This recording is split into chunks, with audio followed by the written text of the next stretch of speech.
بسم اللہ الرحمن الرحیم۔ خلافت روحانی ترقیات کا عظیم الشان ذریعہ۔ مضمون نگار ظہیر احمد طاہر ابن نذیر احمد خادم، جرمنی۔ قرآن کریم میں مومنوں کی ایک بڑی نشانی ان کی اللہ سے محبت بیان فرمائی گئی ہے، جیسا کہ فرمایا ہے والذین آمنوا اشد حبا للہ، وہ لوگ جو ایمان لائے اللہ کی محبت میں ہر محبت سے زیادہ شدید ہیں۔ قرآن کریم سے معلوم ہوتا ہے کہ جو لوگ اپنے رب کی تلاش میں سرگرداں ہوں، اللہ تعالیٰ ضرور ان کی مدد و رہنمائی فرماتا اور انہیں اپنے قرب اور محبت کی دولت سے مالا مال کر کے اپنے پیاروں میں شامل کر لیتا ہے۔ اللہ تعالیٰ کا ارشاد مبارک ہے والذین جاہدوا فینا لنہدینہم سبلنا، اور وہ لوگ جو ہمارے بارے میں کوشش کرتے ہیں ہم ضرور انہیں اپنی راہوں کی طرف ہدایت دیں گے۔ انبیاء علیہم السلام کی بعثت کا مقصد بھی توحید الہی کا قیام اور بندوں اور خالق کے درمیان محبت کا رشتہ استوار کرنا ہوتا ہے۔ نبی اور مامور من اللہ اپنی اندھیری راتوں کی دعاؤں سے اپنے متبعین کے دلوں میں پاک تبدیلی پیدا کرتا ہے۔ دنیا میں اللہ تعالیٰ کی توحید و تفرید کے قیام اور محبت و قرب الہی کے نور سے لوگوں کے دلوں کو منور کرنے کے لیے وہ ایسی اسکیمیں بناتا اور ایسی تحریکات جاری کرتا ہے جس سے آہستہ آہستہ اس انقلاب کا راستہ ہموار ہوتا چلا جاتا ہے جس کے لیے وہ مبعوث ہوتا ہے۔ نبی اور اس کے خلفاء کی شمع کے گرد جمع ہونے والے پروانے اپنا سب کچھ اس پر نثار اور نشاور کرنے کے لیے ہمہ وقت تیار ہوتے ہیں۔ وہ صدق و وفا کے پیکر بن کر اپنی زندگی کے آخری سانس تک اس کی اطاعت اور فرما برداری کو اپنا شعار بنا لیتے ہیں۔ عبادت الہی اور دیگر تمام دینی احکامات پر عمل کرنے کی وجہ سے ان کی روحانی قوتوں میں ترقی ہوتی چلی جاتی ہے، اور اس دنیا میں رہنے کے باوجود وہ دنیا داروں کے طور طریقوں کے برعکس زندگی گزارتے ہیں۔ ان کے قول و فعل اور عمل سے روحانیت ہویدہ ہوتی ہے اور وہ اس پاک فرمان کی سچی تصویر بن جاتے ہیں کہ مجھ کو کیا ملکوں سے، میرا ملک ہے سب سے جدا، مجھ کو کیا تاجوں سے، میرا تاج ہے رضوان یار۔ متبعین خلافت اور منکرین خلافت کی زندگیوں میں ایک نمایاں فرق ہوتا ہے۔ حلقہ خلافت میں نہ آنے والے ایک غول، ایک بھیڑ، ایک منتشر انبوہ کی مانند ہوتے ہیں جن کا کوئی امام اور رہنما نہیں ہوتا، کوئی نظام نہیں ہوتا۔ ان میں سے ہر ایک اپنی مرضی کے تابع جو چاہے جب چاہے کر گزرتا ہے۔ ان کی متفرق اور منتشر سوچیں دین اور دنیا کی بلائی سے عاری ہوتی ہیں۔ وہ بغیر سوچے سمجھے جو من مانی کرتے ہیں اس سے انتشار و خلفشار اور فساد اور بدامنی پھیلتی ہے اور لوگوں کے مصائب و مشکلات میں اضافہ ہوتا چلا جاتا ہے۔ اس کے برعکس خلافت کے ماننے والے اور بیعت خلافت کرنے والے ایک امام کے تابع فرمان ہو کر زندگی گزارتے ہیں۔ خلیفہ وقت ان کی علمی و روحانی ترقی کے لیے اور ان کے تعلق باللہ میں اضافے کے لیے آئے روز نئی سے نئی تحریکات جاری کرتا اور پروگرام بناتا ہے جن پر عمل پیرا ہو کر وہ حلقہ خلافت سے منسلک نہ ہونے والے لوگوں سے ممتاز ہو جاتے ہیں۔ ان میں ایک وقار اور سنجیدگی کی روح پیدا ہو جاتی ہے۔ وہ ایک نظم و ضبط کے تحت زندگی گزارنے کے عادی ہو جاتے ہیں۔ ان کی عبادت کے طریقوں میں بھی نظم و ضبط ہوتا ہے۔ وہ اپنے امام کی ہر آواز پر ہر دم لبیک کہنے کی روح سے سرشار ہو جاتے ہیں اور ایک کے بعد ایک نئی تحریک اور نئے پروگرام پر عمل کرتے ہوئے وہ ترقی کی ایسی شاہراہ پر گامزن ہوتے ہیں جس سے دنیا اور اہل دنیا کو بے شمار فوائد ملنے شروع ہو جاتے ہیں، اور مخلصین خلافت کے نمونے کو دیکھ کر ان کے اندر بھی مثبت سوچ اور پاک تبدیلی پیدا ہونے لگتی ہے۔ حضرت مسیح موعود علیہ السلام فرماتے ہیں خلیفہ در حقیقت رسول کا ظل ہوتا ہے، سو اسی غرض سے خدا تعالیٰ نے خلافت کو تجویز کیا تا دنیا کبھی اور کسی زمانے میں برکات رسالت سے محروم نہ رہے۔ شہادت القرآن روحانی خزائن جلد 6 صفحہ 353۔ حضرت اقدس علیہ السلام کے اس ارشاد سے روز روشن کی طرح عیاں ہے کہ خلافت محض ایک انتظامی عہدہ نہیں بلکہ ایک روحانی منصب اور مقام ہے جس پر فائز شخصیت نبی اور رسول کا کامل متبع اور جانشین ہوتا ہے۔ وہ نبی کے کمالات، انوار اور فیوز و برکات کا وارث ہوتا ہے۔ ایسا وجود فنا فی اللہ اور فنا فی الرسول ہوتا ہے۔ وہ قال اللہ اور قال الرسول پر من و عن عمل کرتا ہے۔ اطاعت باری تعالی اور اطاعت رسول میں مومنین کے لیے ایک اعلیٰ نمونہ رکھتا ہے۔ اس کے دل میں غیرت توحید اس قدر راسخ ہوتی ہے کہ وہ غیر اللہ سے نہ مرعوب ہوتا ہے اور نہ کسی بڑی سے بڑی طاقت کے سامنے اس کا سر خم ہوتا ہے۔ الہی کلمہ حق کی خاطر وہ اپنی تمام خواہشات اور مرضیات کو قربان کر دیتا ہے۔ جب دنیا کے تاجدار اسے راہ حق سے ہٹانے کی کوشش کرتے ہیں تو وہ حق کا پہاڑ بن کر ان کے سامنے ڈٹ جاتا ہے اور اس کے پائے ثبات میں ایک ذرہ بھی لغزش نہیں آتی۔ وہ ایسا پاک دل، پاک باز اور صدق و صفا کا پیکر ہوتا ہے کہ اسے دیکھ کر لوگ اپنی گناہ آلود زندگی سے کنارہ کش ہو جاتے ہیں۔ خدائی تائید اور نصرت ہر قدم پر اس کے شامل حال ہوتی ہے۔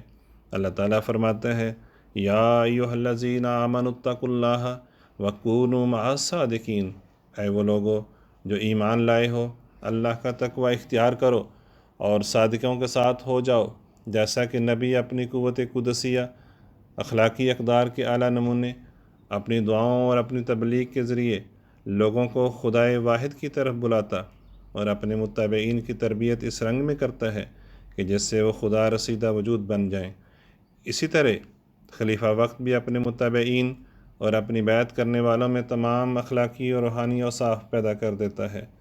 ان میں عبادات کی حقیقی روح پھونکتا ہے اور بنی نوع انسان کی ہمدردی و غم گساری کا جوہر ان میں پیدا کرتا ہے۔ نبی کی قائم کردہ جماعت ایک طرف خدا اور رسول کی سچی اطاعت کرنے والی ہوتی ہے اور دوسری طرف وہ شمع خلافت کے پروانے بن کر خلافت کے پورے نظام میں شامل ہوتے اور خلیفہ وقت کی جاری کردہ تحریکات پر دیوانہ وار عمل کرتے ہوئے شب و روز محنت و جانفشانی سے کام لیتے ہیں۔ خلیفہ وقت کو اللہ تعالیٰ کی تائید حاصل ہوتی ہے۔ مومنوں کے دل اس کے دل کے ساتھ دھڑکتے ہیں۔ مومنوں کو خلیفہ وقت میں نبی کا عکس نظر آتا ہے، اس لیے وہ اس کے ادنیٰ اشارے پر تن من دن قربان کرنے کے لیے ہر دم تیار رہتے ہیں۔ نبی کے بعد خلیفہ بھی اسی کی روشن کردہ روحانی شمع کا نور پھیلاتا ہے اور اس کے ذریعے تائید الہی اور نصرت خداوندی کے نشانوں کا پہم ظہور ہونے لگتا ہے، جس سے اس کے متبعین کے ایمان تازہ ہو جاتے ہیں اور ان کے دل اس نور یقین سے بھر جاتے ہیں کہ ہم نے جس کے ہاتھ میں ہاتھ دیا ہے اس کے سر پر خدا کا ہاتھ ہے۔ یوں ایک زبردست مضبوط روحانی نظام تشکیل پاتا ہے جس کی ہر کڑی اور ہر حصے میں اخلاقی اقدار اور روحانیت کا نور جلوہ گر نظر آتا ہے۔ الغرض، نبی کے فیوز و برکات سے فیض یافتہ خلیفہ وقت کے ذریعے ایک ایسا مثالی معاشرہ اور روحانی جماعت ایک مینار نور کی حیثیت سے دنیا میں قائم ہوتی ہے، جو اپنے ماحول میں بھی نور افشانی کرتی ہے اور دنیا دار اس کی مقناطیسی کشش اور روحانی انوار کی طرف کھینچے چلے جاتے ہیں، اور ہوتے ہوتے یہ جماعت دنیا کے شرق و غرب اور شمال و جنوب میں پھیل جاتی ہے۔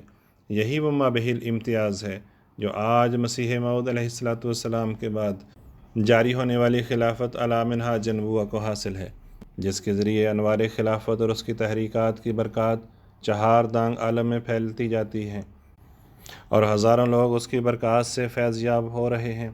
در حقیقت یہی وہ معاشرہ تھا جو خدا کے سب سے زیادہ محبوب اور مقدس رسول حضرت محمد رسول اللہ صلی اللہ علیہ وسلم نے 1400 سال پہلے قائم فرمایا تھا، اور لا ریب یہی مقصود تخلیق کائنات تھا۔ رسول کریم صلی اللہ علیہ وآلہ وسلم نے اپنے صحابہ میں ایسی انقلابی تبدیلی پیدا کر دی کہ وہ جو شراب کے رسیہ تھے وہ پرسوز دعائیں کرنے والے پنجگانہ نمازوں کے عادی تہجد گزار بن گئے۔ پھر جو اپنی خواہشات کے اسیر، اپنے نفس کے غلام اور خود غرضی اور ہوس کے بندے تھے، ان میں ایسا انقلاب آیا کہ جب ہجرت مدینہ کے بعد رسول کریم صلی اللہ علیہ وآلہ وسلم نے مہاجرین اور انصار میں مواخات قائم فرمائی تو انصار مدینہ میں سے جس کے پاس 2 باغ تھے، ان میں سے ایک باغ اپنے مہاجر بھائی کو دے دیا، جس کے پاس 2 مکان تھے ان میں سے ایک اپنے مہاجر بھائی کے لیے وقف کر دیا۔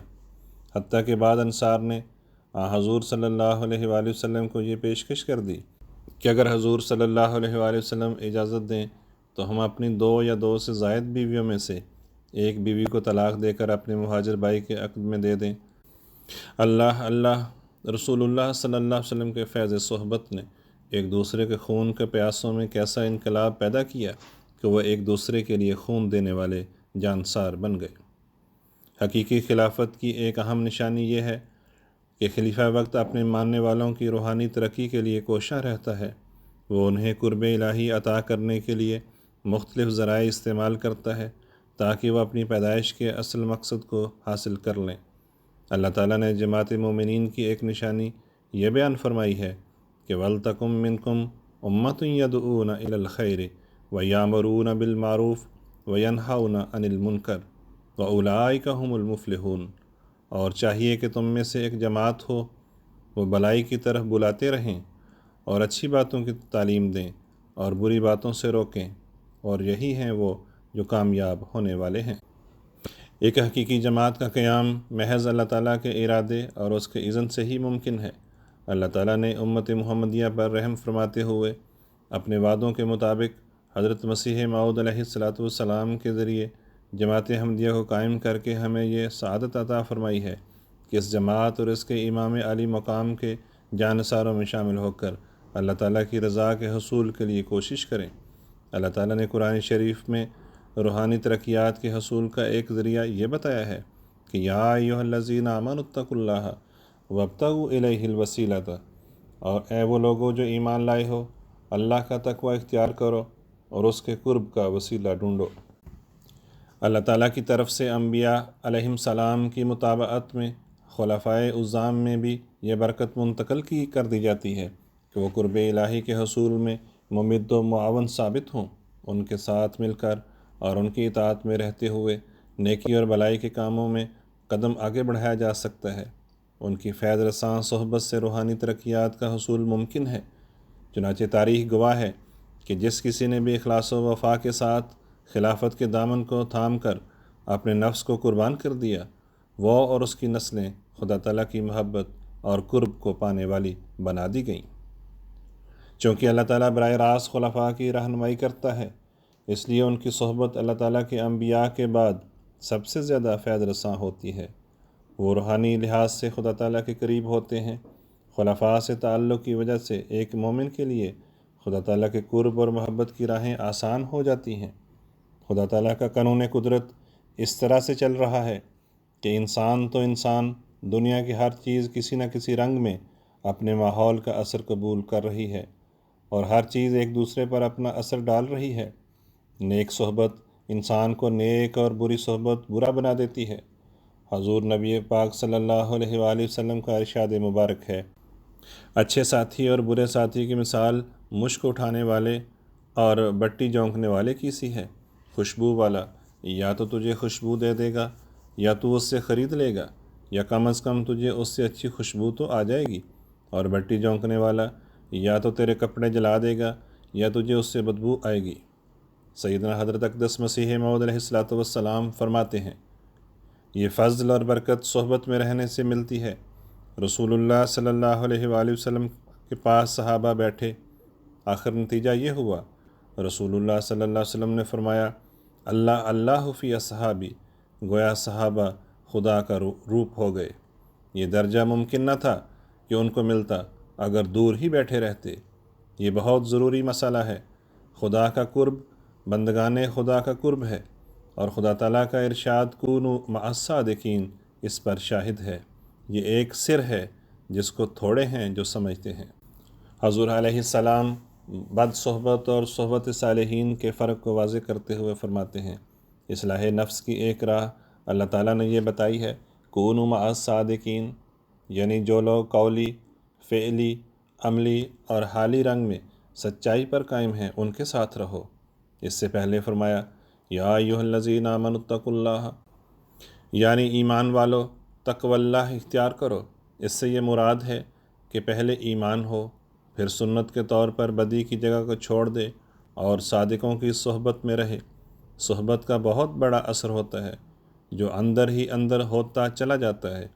اگر کوئی شخص ہر روز کنجریوں کے ہاں جاتا ہے اور پھر کہتا ہے کہ کیا میں زنا کرتا ہوں، اسے کہنا چاہیے کہ ہاں تو کرے گا، اور وہ ایک نہ ایک دن اس میں مبتلا ہو جاوے گا، کیونکہ صحبت میں تاثیر ہوتی ہے۔ اسی طرح پر جو شخص شراب خانے میں جاتا ہے، خواہ وہ کتنا ہی پرہیز کرے اور کہے کہ میں نہیں پیتا ہوں، لیکن ایک دن آئے گا کہ وہ ضرور پیے گا۔ بس اس سے کبھی بے خبر نہیں رہنا چاہیے کہ صحبت میں بہت بڑی تاثیر ہے۔ یہی وجہ ہے کہ اللہ تعالیٰ نے اصلاح نفس کے لیے کونوا مع الصادقین کا حکم دیا ہے۔ جو شخص نیک صحبت میں جاتا ہے، خواہ وہ مخالفت کے رنگ میں ہی ہو، لیکن وہ صحبت اپنا اثر کیے بغیر نہ رہے گی، اور ایک نہ ایک دن وہ اس مخالفت سے باز آ جائے گا۔ لکھا ہے کہ حضرت صلی اللہ علیہ وآلہ وسلم نے جب صلح حدیبیہ کی تو صلح حدیبیہ کے مبارک ثمرات میں سے ایک یہ بھی ہے کہ لوگوں کو آپ کے پاس آنے کا موقع ملا، اور انہوں نے حضرت صلی اللہ علیہ وآلہ وسلم کی باتیں سنی تو ان میں سے صدہا مسلمان ہو گئے۔ جب تک انہوں نے آپ صلی اللہ علیہ وسلم کی باتیں نہ سنی تھیں، ان میں اور حضور صلی اللہ علیہ وسلم کے درمیان ایک دیوار حائل تھی جو آپ کے حسن و جمال پر ان کو اطلاع نہ پانے دیتی تھی، اور جیسا کہ دوسرے لوگ کذاب کہتے تھے معاذ اللہ، وہ بھی کہہ دیتے تھے، اور ان فیوز و برکات سے بے نصیب تھے جو آپ لے کر آئے تھے، اس لیے کہ وہ دور تھے۔ لیکن جب وہ حجاب اٹھ گیا اور پاس آ کر دیکھا اور سنا تو وہ محرومی نہ رہی اور سعیدوں کے گروہ میں داخل ہو گئے۔ حضرت خلیفۃ المسیح الاول رضی اللہ تعالیٰ عنہ فرماتے ہیں، جو شخص خلافت کے لیے منتخب ہوتا ہے، اس سے بڑھ کر دوسرا اس منصب کے سزاوار اس وقت ہرگز نہیں ہوتا۔ کیسی آسان بات تھی کہ خدا تعالیٰ جس کو چاہے مصلح مقرر کر دے۔ پھر جن لوگوں نے خدا کے ان معمور کردہ منتخب بندوں سے تعلق پیدا کیا، انہوں نے دیکھ لیا کہ ان کی پاک صحبت میں ایک پاک تبدیلی اندر ہی اندر شروع ہو جاتی ہے، اور خدا تعالیٰ کے ساتھ اپنے تعلقات کو مضبوط اور مستحکم کرنے کی آرزو پیدا ہونے لگتی ہے۔ ہمارے پیارے امام حضرت خلیفۃ المسیح الخامس ایدہ اللہ تعالیٰ بنصر العزیز فرماتے ہیں، خلافت کا مقصد حقوق العباد کی ادائیگی کی طرف بھرپور توجہ دینا ہے، ان حقوق کو منوانا اور قائم کرنا، اور مشترکہ کوشش سے ان کی ادائیگی کی کوشش کرنا ہے۔ دین کو دنیا پر مقدم رکھنے کے لیے افراد جماعت میں یہ روح پیدا کرنا ہے، ان کو توجہ دلانا ہے کہ دین بہرحال دنیا سے مقدم رہنا چاہیے، اور اسی میں تمہاری بقا ہے، اور اسی میں تمہاری نسلوں کی بقا ہے۔ یہ ایک روح پھونکنا بھی خلافت کا کام ہے، توحید کے قیام کے لیے بھرپور کوشش کرنا بھی خلافت کا کام ہے۔ نیز فرمایا، کوئی مسئلہ بھی دنیا میں پھیلے احمدیوں کا، چاہے وہ ذاتی ہو یا جماعتی، ایسا نہیں جس پر خلیفہ وقت کی نظر نہ ہو، اور اس کے حل کے لیے وہ عملی کوشش کے علاوہ اللہ تعالیٰ کے حضور جھکتا نہ ہو، اس سے دعائیں نہ مانگتا ہو۔ میں بھی اور میرے سے پہلے خلفاء بھی یہی کچھ کرتے رہے۔ خدا تعالیٰ کے مقربین کی پاک صحبت اور قوت قدسیہ کی برکت سے انسان کے اندر نیکیوں کے لیے ایک تڑپ پیدا ہو جاتی ہے، اور اس کا دل بدیوں سے متنفر ہو کر ان سے دور ہو جاتا ہے۔ ایسے میں اللہ تعالیٰ کا فضل اس کی رہنمائی کرتے ہوئے اسے امن کے اس مقام میں داخل کر دیتا ہے جہاں وہ روحانی تاثیرات سے حصہ پا کر اسی دنیا کی زندگی میں نفس مطمئنہ کے مقام کو پا لیتا ہے، جیسا کہ خدا تعالیٰ کا وعدہ ہے، والذین آمنوا وعملوا الصالحات لندخلنہم فی الصالحین، اور وہ لوگ جو ایمان لائے اور نیک اعمال بجا لائے، ہم انہیں ضرور نیک لوگوں میں داخل کریں گے۔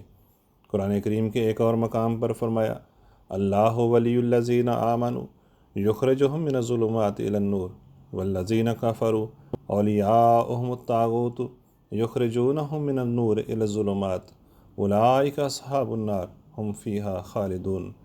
اللہ ان لوگوں کا دوست ہے جو ایمان لائے، وہ ان کو اندھیروں سے نور کی طرف نکالتا ہے، اور وہ لوگ جنہوں نے کفر کیا ان کے دوست شیطان ہیں، وہ ان کو نور سے اندھیروں کی طرف نکالتے ہیں، یہی لوگ آگ والے ہیں، وہ اس میں لمبا عرصہ رہنے والے ہیں۔ دراصل نیک لوگ صادق القول یعنی سچی بات کہنے والے، اور صادق العمل یعنی نیک اور صحیح عمل کرنے والے ہوتے ہیں۔ وہ اپنی زندگی خدا تعالیٰ کی مرضی اور رضا کے مطابق گزارتے ہیں، اس لیے جو پاک فطرت انسان ان کی صحبت اختیار کرے گا، وہ ان کی روحانی کشش سے متاثر ہوئے بغیر نہیں رہ سکتا۔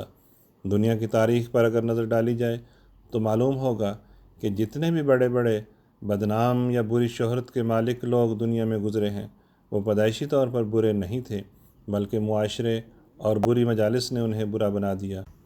فارسی زبان کا ایک قول ہے کہ صحبت سالے ترا سالے کنند، صحبت تالے ترا تالے کنند، یعنی نیک صحبت میں رہنا نیک کر دیتا ہے، اور بری صحبت میں بیٹھنا برا بنا دیتا ہے۔ لہٰذا ہماری تمام کامیابیوں، کامرانی اور دنیاوی و دینی ترقیات کا راز خلیفہ وقت کے ساتھ غیر مشروط تعلق میں پنہا ہے، کیونکہ خلیفہ وقت ہی وہ بابرکت وجود ہے جو اللہ تعالیٰ کی رہنمائی اور اس کے اذن سے جماعت مومنین کی رہنمائی کرتا ہے اور انہیں ہدایت کی راہوں پر گامزن کرنے کے لیے دن رات کوشاں رہتا ہے۔ حضرت خلیفۃ المسیح ثانی رضی اللہ تعالیٰ عنہ فرماتے ہیں، جس کو خدا اپنی مرضی بتاتا ہے، جس پر خدا اپنے الہام نازل فرماتا ہے، جس کو خدا نے اس جماعت کا خلیفہ اور امام بنا دیا ہے، اس سے مشورہ اور ہدایت حاصل کر کے تم کام کر سکتے ہو۔ اس سے جتنا زیادہ تعلق رکھو گے اسی قدر تمہارے کاموں میں برکت پیدا ہوگی، اور اس سے جس قدر دور رہو گے اسی قدر تمہارے کاموں میں بے برکتی پیدا ہوگی۔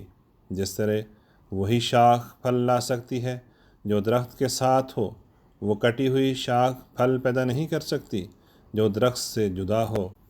اسی طرح وہی شخص سلسلے کا مفید کام کر سکتا ہے جو اپنے آپ کو امام سے وابستہ رکھتا ہے۔ اگر کوئی شخص امام کے ساتھ اپنے آپ کو وابستہ نہ رکھے تو خواہ وہ دنیا بھر کے علوم جانتا ہو، وہ اتنا بھی کام نہیں کر سکے گا جتنا بکری کا بکروٹا کر سکتا ہے۔ ہم اپنے تجربے اور مشاہدے سے جانتے ہیں کہ جو لوگ اللہ تعالیٰ کے اس انعام یعنی خلافت کی قدر کرتے ہیں اور اس سے بھرپور استفادہ کرتے ہیں، اللہ تعالیٰ انہیں صالحین کے گروہ میں شامل کر کے روحانی طور پر بلند کر دیتا ہے، یہاں تک کہ ان کی اولاد اور ان کی نسلوں میں بھی اس فیض کو منتقل کر دیتا ہے۔ اسلام کے دور اول کی ان گنت مثالیں ہمارے سامنے ہیں، اور تاریخ احمدیت بھی ایسی بے شمار مثالوں سے بری ہوئی ہے۔ حضرت خلیفۃ المسیح الاول رضی اللہ تعالیٰ عنہ افراد جماعت کو مخاطب کرتے ہوئے فرماتے ہیں، میری آرزو ہے کہ میں تم میں ایسی جماعت دیکھوں جو اللہ تعالیٰ کی محب ہو، اللہ تعالیٰ کے رسول حضرت محمد رسول اللہ صلی اللہ علیہ وسلم کی متبع ہو، قرآن سمجھنے والی ہو۔ میرے مولا نے بلا امتحان اور بغیر مانگنے کے بھی مجھے عجیب عجیب انعامات دیے ہیں جن کو میں گن بھی نہیں سکتا۔ وہ ہمیشہ میری ضرورتوں کا آپ ہی کفیل ہوا ہے۔ وہ مجھے کھانا کھلاتا ہے اور آپ ہی کھلاتا ہے۔ وہ مجھے کپڑا پہناتا ہے اور آپ ہی پہناتا ہے۔ وہ مجھے آرام دیتا ہے اور آپ ہی آرام دیتا ہے۔ اس نے مجھے بہت سے مکانات دیے ہیں، بیوی بچے دیے، مخلص اور سچے دوست دیے، اتنی کتابیں دیں کہ دوسرے کی عقل دیکھ کر ہی چکر کھا جائے، پھر مطالعے کے لیے وقت، صحت، علم، سامان دیا۔ اب میری آرزو ہے اور میں اپنے مولا پر بڑی بڑی امید رکھتا ہوں کہ وہ یہ آرزو بھی پوری کرے گا کہ تم میں سے اللہ تعالیٰ کی محبت کرنے والے، محمد رسول اللہ صلی اللہ علیہ وسلم کے کلام سے محبت رکھنے والے، اللہ تعالیٰ کے فرما بردار اور اس کے خاتم النبیین کے سچے متبع ہوں، اور تم میں سے ایک جماعت ہو جو قرآن مجید اور سنت نبوی پر چلنے والی ہو۔ حیات نور صفحہ 470 اور 471۔ جس طرح اللہ تعالیٰ کی ظاہری تائید و نصرت خلفاء کے ساتھ ہوتی ہیں، اسی طرح باطنی طور پر وہ ان کی پشت پر کھڑا ہوتا ہے، اور اس کی طرف سے جاری کردہ نظام نہ صرف خلفاء کا ممد و معاون ہوتا ہے بلکہ وہ ہر اس شخص کی مدد کرتا ہے جو نہ صرف خلوص اور دلی محبت کے ساتھ خلافت کے ساتھ چمٹے رہتے ہیں بلکہ اطاعت کے اعلیٰ نمونے دکھاتے ہیں۔ بس اگر کوئی شخص چاہتا ہے کہ وہ بھی خدا تعالیٰ کے جاری کردہ روحانی نظام سے فیض یاب ہو تو اس کا ایک ہی ذریعہ ہے کہ وہ اپنے آپ کو اور اپنی نسلوں کو خلافت کے دامن سے وابستہ کر لے۔ اس ضمن میں حضرت خلیفۃ المسیح ثانی رضی اللہ تعالیٰ عنہ کا درج ذیل ارشاد بہت توجہ اور عمل کے لائق ہے۔ حضور فرماتے ہیں، ملائکہ سے فیوض حاصل کرنے کا ایک یہ بھی طریق ہے کہ اللہ تعالیٰ کے قائم کردہ خلفاء سے مخلصانہ تعلق قائم رکھا جائے اور ان کی اطاعت کی جائے۔ چنانچہ طالوت کے انتخاب میں خدائی ہاتھ کا ثبوت یہی پیش کیا گیا ہے کہ تمہیں خدا تعالیٰ کی طرف سے نئے دل ملیں گے جن میں سکینت کا نزول ہوگا، اور خدا تعالیٰ کے ملائکہ ان دلوں کو اٹھائے ہوئے ہوں گے۔ گویا طالوت کے ساتھ تعلق پیدا کرنے کے نتیجے میں تم میں ایک تغیر عظیم واقعہ ہو جائے گا، تمہاری ہمتیں بلند ہو جائیں گی، تمہارے ایمان اور یقین میں اضافہ ہو جائے گا، ملائکہ تمہاری تائید میں کھڑے ہو جائیں گے اور تمہارے دلوں میں استقامت اور قربانی کی روح پھونکتے رہیں گے۔ بس سچے خلفاء سے تعلق رکھنا ملائکہ سے تعلق پیدا کر دیتا ہے اور انسان کو انوار الہیہ کا محبت بنا دیتا ہے۔ تفسیر کبیر جلد دوم صفحہ 561۔ انسانی زندگی کا اولین مقصد عبادت الہی کا قیام ہے، اس لیے عبادت کے اعلیٰ معیار قائم کرنا اور اپنے متبعین کو اس طرف متوجہ کرنا خلافت کی اولین ذمہ داری ہے، کیونکہ خلافت اللہ تعالیٰ کی طرف سے جاری روحانی نظام کی ایک اہم کڑی ہے۔ اس لیے خلافت کے انعام سے بھرپور رنگ میں فائدہ اٹھانے اور اللہ تعالیٰ کے فضلوں کو سمیٹنے کے لیے ضروری ہے کہ انسان اپنی عبادت کے معیاروں کو بڑھائے اور خلیفہ وقت کی طرف سے جاری کردہ تمام تحریکوں اور منصوبوں پر لبیک کہتے ہوئے ان میں ممد و معاون بنے۔ ہمارے پیارے امام حضرت خلیفۃ المسیح الخامس ایدہ اللہ تعالیٰ بنصر العزیز فرماتے ہیں، انسان کے اس دنیا میں آنے کا یہی مقصد قرآن کریم میں اللہ تعالیٰ نے ہمیں بتایا ہے، اور حضرت مسیح موعود علیہ السلام نے بھی اپنی بعثت کا بہت بڑا مقصد یہی بتایا ہے کہ بندے اور خدا میں ایک زندہ تعلق قائم کیا جائے۔ بس ہر احمدی باقاعدہ نمازیں پڑھنے والا ہو اور ہونا چاہیے، اور اس کی نمازیں ایسی نہ ہوں جو سر سے بوجھ اتارنے والی ہوں، بلکہ ایک فرض سمجھ کر ادا کی جائیں جس کے بغیر زندگی بیکار ہے۔ ہمیشہ یاد رکھیں کہ ہم جو یہ دعویٰ کرتے ہیں کہ پوری دنیا کو احمدیت کی آغوش میں لے آئیں گے، تو ہمیں پتہ ہونا چاہیے کہ احمدیت کیا ہے۔ احمدیت اصل میں قرآن کریم کی تعلیم کے مطابق خدا تعالیٰ جو واحد و یگانہ ہے، اس کی حکومت لوگوں کے دلوں پر قائم کرنا ہے، اور اللہ تعالیٰ کی حکومت دلوں میں اس وقت قائم ہوتی ہے جب اللہ تعالیٰ کی ذات کو ہر زمینی و آسمانی چیز سے بالا سمجھا جائے اور اس کی ہستی کو سب چیزوں سے بالا سمجھتے ہوئے حقیقی رنگ میں اس کے بتائے ہوئے طریق کے مطابق عبادت کی جائے۔ حضور انور ایدہ اللہ تعالیٰ بنصر العزیز فرماتے ہیں، قرآن کریم میں جہاں مومنوں سے خلافت کے وعدے کا ذکر ہے، اس سے اگلی آیت میں اللہ تعالیٰ فرماتا ہے، وَأَقِیمُوا الصَّلَاةَ وَآتُوا الزَّکَاةَ وَأَطِیعُوا الرَّسُولَ لَعَلَّکُمْ تُرْحَمُونَ، اور تم سب نمازوں کو قائم کرو، زکوٰۃ دو اور اس رسول کی اطاعت کرو تاکہ تم پر رحم کیا جائے۔ بس یہ بات ثابت کرتی ہے کہ خلافت کے انعام سے فائدہ اٹھانے کے لیے قیام نماز سب سے پہلی شرط ہے۔ بس میں جو یہ اس قدر زور دے رہا ہوں کہ ہر احمدی مرد، جوان، بچہ، عورت اپنی نمازوں کی طرف توجہ دے، تو اس لیے کہ انعام جو آپ کو ملا ہے اس سے زیادہ آپ فائدہ اٹھا سکیں۔ اللہ تعالیٰ نے حضرت مسیح موعود علیہ السلام سے یہ وعدہ کیا ہے، اور حضرت صلی اللہ علیہ وآلہ وسلم کی پیشگوئیوں کے مطابق خلافت کا یہ سلسلہ تو ہمیشہ جاری رہنے والا ہے، لیکن اس سے فائدہ وہی حاصل کریں گے جو خدا تعالیٰ سے اپنی عبادتوں کی وجہ سے زندہ تعلق جوڑیں گے۔ خلافت شیطانی قوتوں سے بچنے کا اہم ذریعہ۔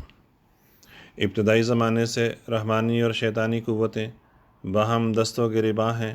شیطان اپنے لاؤ لشکر سمیت اپنے حربے استعمال کرتا ہے اور سازشوں کے تانے بانے بنتا رہتا ہے۔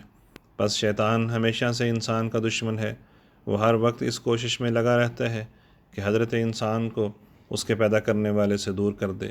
سو جاننا چاہیے کہ خلافت کا نظام شیطانی اور طاغوتی طاقتوں سے بچنے کے لیے ایک اہم ترین مدافعتی نظام ہے۔ جو لوگ اپنے آپ کو خلافت سے وابستہ کر لیتے ہیں، ان کے اندر بھی خلافت کے بتائے ہوئے طریقوں سے قوت مدافعت پیدا ہوتی ہے، اور وہ اس خطرناک ترین وائرس کا نہ صرف مقابلہ کرنے کے قابل ہو جاتے ہیں، بلکہ ان کی روحانی طاقتوں میں جلا اور نکھار پیدا ہوتا ہے، اور وہ اپنے محسن حقیقی کے قریب ہو جاتے ہیں۔ حضرت مسیح موعود علیہ السلام کے خلفاء کی زندگیوں پر نظر رکھنے والے، آپ کے خطبات و خطابات کو سننے اور پڑھنے والے جانتے ہیں کہ خلفائے عظام ہمیشہ احباب جماعت کی روحانی ترقی اور ان کی عبادت کے معیاروں کو بلند کرنے کے لیے کوشاں رہتے ہیں، اور ان کی زندگی کا ایک بہت بڑا حصہ انہی کاموں میں صرف ہوتا ہے۔ بس جو شخص اللہ تعالیٰ کے مقرر کردہ نظام سے فائدہ اٹھانا چاہتا ہے، اس کے لیے ضروری ہے کہ وہ سچے جوش، پورے صدق اور اخلاص کے ساتھ اللہ تعالیٰ کی طرف متوجہ ہو اور خلافت کی بتائی ہوئی راہوں کو اختیار کر لے۔ حضرت خلیفۃ المسیح الخامس ایدہ اللہ تعالیٰ بنصر العزیز فرماتے ہیں، جیسا کہ حضرت مسیح موعود علیہ السلام نے فرمایا کہ جو شخص سچے جوش اور پورے صدق اور اخلاص سے اللہ تعالیٰ کی طرف آتا ہے، وہ کبھی ضائع نہیں ہوتا۔ ایسے عبادت کرنے والے کبھی ضائع نہیں ہوں گے انشاءاللہ تعالی۔ ان کی نسلیں بھی شیطان کے شر سے بچی رہیں گی، اور خلیفہ وقت کی دعائیں ان کے حق میں اور ان کی دعائیں خلافت کے حق میں پوری ہوتی رہیں گی۔ یہ اللہ تعالیٰ کا فضل و احسان ہے کہ خدا تعالیٰ نے حضرت مسیح موعود علیہ السلام کی جماعت کو ایسے لوگ عطا فرمائے ہیں جو اس کی عبادت کرنے والے ہیں۔ تبھی تو خلافت کے انعام سے بھی ہم فیض یاب ہو رہے ہیں، اور انشاءاللہ یہ اللہ تعالیٰ کا وعدہ ہے کہ وہ عبادت گزاروں کے لیے تمکنت دین کے سامان خلافت کے ذریعے پیدا فرماتا چلا جائے گا۔ لیکن میں پھر اس بات کو دہراؤں گا کہ ہر ایک کو اپنے آپ کو اس گروہ میں شامل کرنے اور شامل رکھنے کے لیے خود بھی کوشش کرنا ہوگی۔ بس یہ معیار جو آپ نے قائم کرنے کی کوشش کی، یہ بات ظاہر کرتی ہے کہ خلافت احمدیہ سے آپ کو محبت ہے۔ کمزور سے کمزور احمدی کے دل میں بھی اس محبت کی ایک چنگاری ہے جس نے اس دن اپنا اثر دکھایا کہ اللہ تعالیٰ کی عبادت کی طرف توجہ پیدا ہوئی، تاکہ خلافت احمدیہ کے قیام اور استحکام کے لیے دعائیں کریں۔ بس اس چنگاری کو شعلوں میں مستقل بدلنے کی کوشش کریں، اس کو کبھی ختم نہ ہونے دیں۔ ان شعلوں کو آسمان تک پہنچانے کے لیے ہر احمدی کو ایک تڑپ کے ساتھ کوشش کرنی چاہیے کہ یہی اللہ تعالیٰ کا قرب حاصل کرنے کا ذریعہ ہے، یہی اللہ تعالیٰ کے فیض سے فیض یاب ہونے کا ذریعہ ہے، یہی اللہ تعالیٰ کے فیض یافتہ گروہ کا حصہ بننے کا ذریعہ ہے۔ ہر ایک اپنے خدا سے اپنے سجدوں میں پھر یہ عہد کرے کہ جو مثال ہم نے 27 مئی کو قائم کی تھی، جس طرح دعاؤں اور عبادتوں کی طرف ہمیں اللہ تعالیٰ کے احسان سے توجہ پیدا ہوئی تھی، اسے ہم اپنی زندگیوں کا دائمی حصہ بنانے کی کوشش کریں گے، تاکہ ہمارا شمار ہمیشہ ان لوگوں میں ہوتا رہے جو خدا تعالیٰ کے سچے عابد ہیں اور جن کے ساتھ خدا تعالیٰ کا خلافت کا وعدہ ہے۔ اللہ تعالیٰ ہر احمدی کو اس کی توفیق عطا فرمائے۔ الفضل انٹرنیشنل، 18 جولائی 2008، صفحہ 7۔ خلافت سے وابستگی میں ہی ہماری بقا ہے۔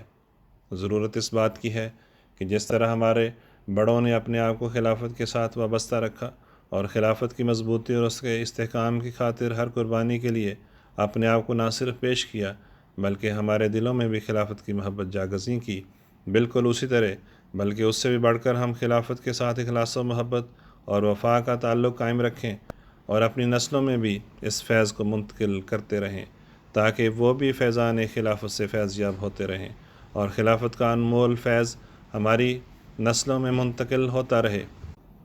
ہمارے پیارے امام حضرت خلیفۃ المسیح الخامس ایدہ اللہ تعالیٰ بن نصر العزیز نے ایک موقع پر احباب جماعت کو نصیحت کرتے ہوئے فرمایا، اللہ تعالیٰ تو کسی کا رشتہ دار نہیں ہے، وہ تو ایسے ایمان لانے والوں کو جو عمل صالح بھی کر رہے ہوں اپنی قدرت دکھاتا ہے اور اپنے وعدے پورے کرتا ہے۔ بس اپنے پر رحم کریں، اپنی نسلوں پر رحم کریں، اور فضول بحثوں میں پڑھنے کی بجائے یا ایسی بحثیں کرنے والوں کی مجلسوں میں بیٹھنے کی بجائے اللہ تعالیٰ کے حکم اور وعدے پر نظر رکھیں اور حضرت مسیح موعود علیہ السلام کی جماعت کو مضبوط بنائیں۔ جماعت اب اللہ تعالیٰ کے فضل سے بہت پھیل چکی ہے، اس لیے کسی کو یہ خیال نہیں آنا چاہیے کہ ہمارا خاندان، ہمارا ملک یا ہماری قوم ہی احمدیت کے علمبردار ہیں۔ اب احمدیت کا علمبردار وہی ہے جو نیک اعمال کرنے والا اور خلافت سے چمٹا رہنے والا ہے۔ خطبہ جمعہ فرمودہ 27 مئی 2005۔ خلاصہ کلام یہ ہے کہ خلافت احمدیہ نبوت کے جاری فیضان کا ایک ایسا رواں چشمہ ہے جو اللہ تعالیٰ کی طرف سے جماعت مومنین کو عطا ہوا ہے۔ افراد جماعت کے سوا کون اس حقیقت کو جان سکتا ہے کہ خلافت کے دامن سے وابستہ ہونے کے نتیجے میں انہیں جو ایمانی حلاوت حاصل ہوئی ہے اور جس روحانی انقلاب کو انہوں نے اپنے اندر پیدا ہوتے ہوئے دیکھا ہے، وہ کسی اور ذریعے سے ممکن نہیں تھا۔ بس وہ جان چکے ہیں کہ ان کی تمام تر روحانی ترقیات خلافت سے وابستہ ہیں اور خلافت کے بغیر ہر سو اندھیرا ہی اندھیرا ہے۔ الفضل انٹرنیشنل، 14 فروری 2023۔ آواز ابوالقاسم۔